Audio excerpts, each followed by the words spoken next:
You know, just a few fights into this, I think I've completely changed my mind. So instead, I'm gonna do a little bit of a speed run of the first couple chapters. So first things first, there's only two things of interest in the forest. There is an empty chest. I'm not sure if something was meant to be in there. You can actually add an item if you have the editor. I don't believe the editor will actually work with the game as it is. So I don't actually know how to... Well, A, I don't know where the hell to find the editor at this point. And I don't know how to run it through DOSBox. I assume it'll work like normal, but... don't know. One interesting little detail that they have is every single different item that you pick up, you'll get a different attack sound. So hopefully after this it'll be possible to pick up the longbow. It has like this exploding sound. As far as enemies go, this green slime is the only thing that is like an absolute runaway early on. Basically, you can do a quarter of your health in a single shot. So this is the chest. You normally just run into chests to open them. That one's empty. I believe that may have just been there for the editor to give yourself whatever item you want early on. But yeah, you can change all your stuff to anything. Yeah, and that's why we're running away from these green slimes. Really cool design, though. I really like the artwork in this game. Like, other than Mace's face, I really like everything else. Although even that, he looks so dorky, it's hilarious.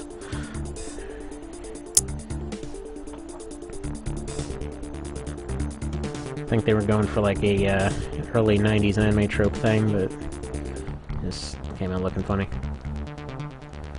So it's either up here or near... yeah, here it is.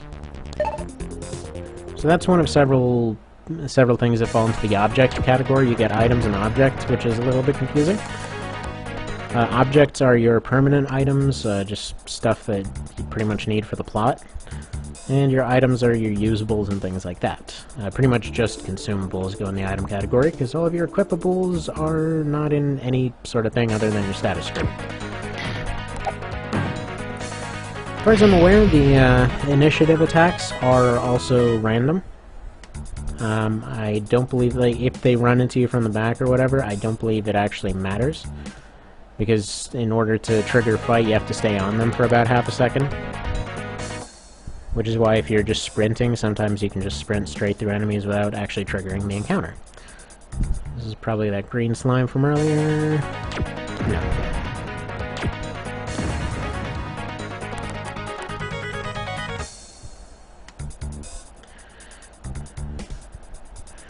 Now the reason that I'm able to speedrun it is thanks to grenades. Also, if I don't die here.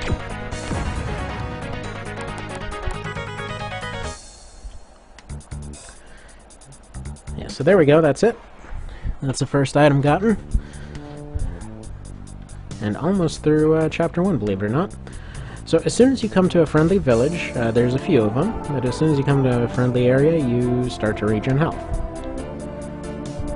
So you basically regen pretty quickly. I think it's something like 15 HP a sec or something. Over down here is the good old item shop.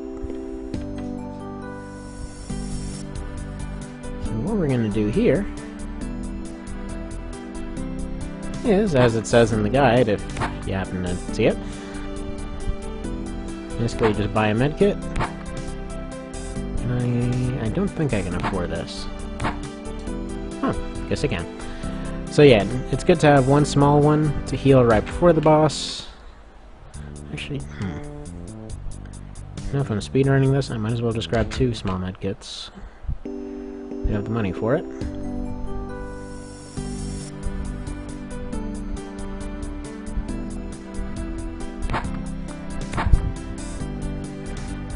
By speedrunning it, I'm mostly saying that just, well, because it's going to be a minor speedrun until I get to the area where I have my actual save file.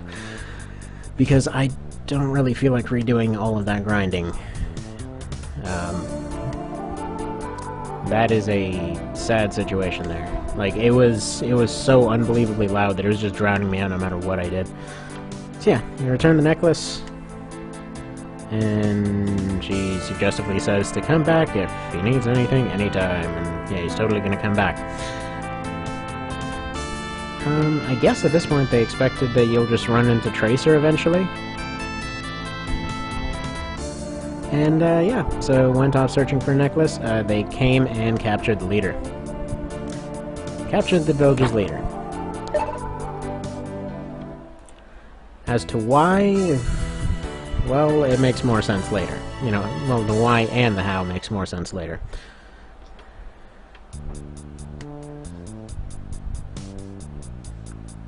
So, like he said, you have to go through the cave.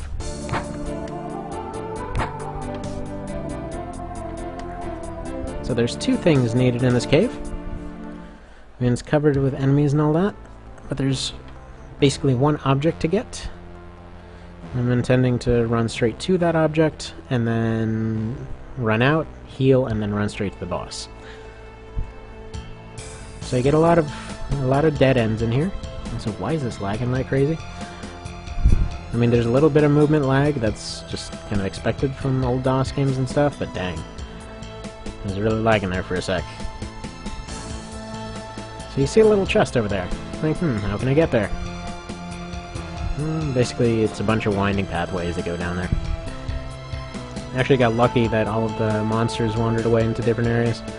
So this is your little hidden pathway tutorial. Oh, that's not a good start.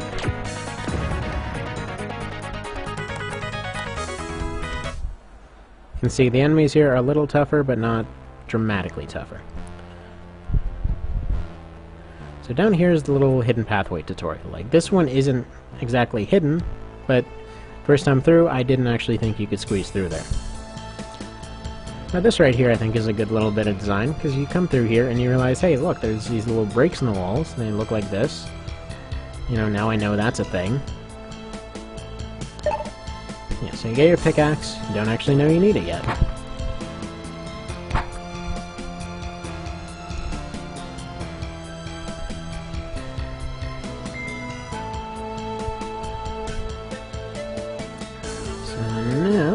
Going to be either... I'm going to see if the opportunity presents itself to just run straight to the boss.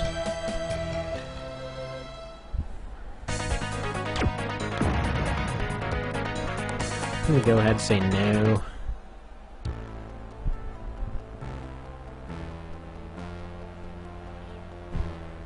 Come on, you slow and clunky bastard. Yeah, I think the more you flee, the bigger odds you have of getting initiative attacked.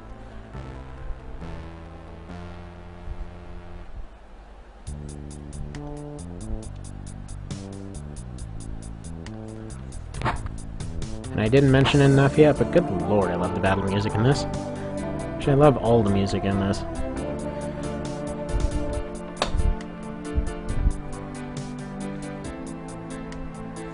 I mean, it's just, it feels so good.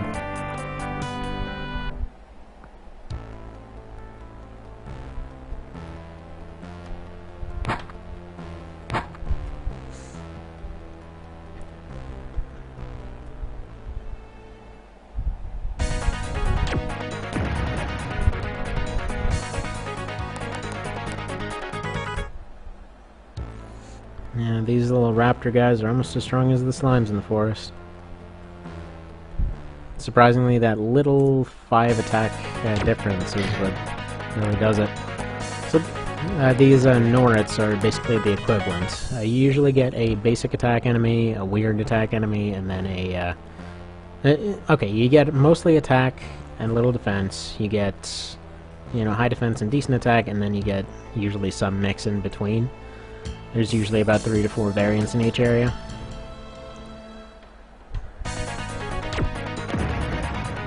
Like this would be the tanky one, for example.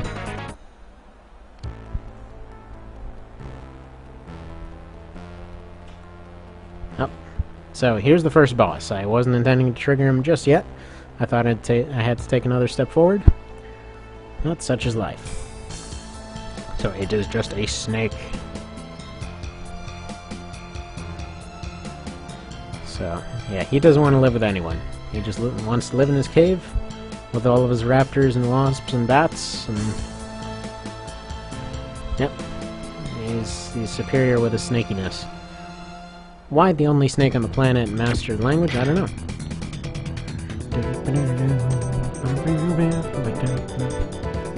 I'm just gonna let this run for a second, because this was by far my favorite boss music growing up. Like, just music from anything.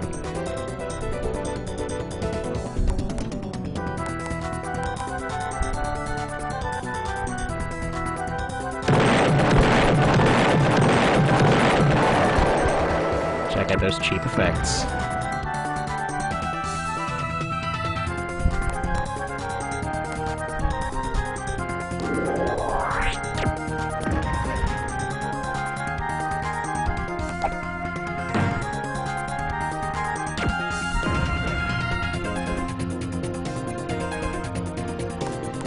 I'm thinking I probably should have gone and gotten a second grenade.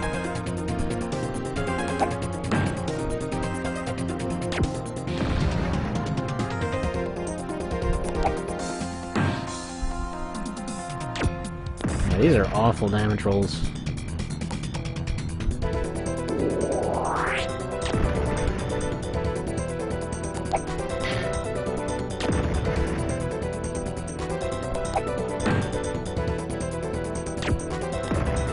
Because you should be able to do... Oh! Should be able to do a 5, but there's the first game over.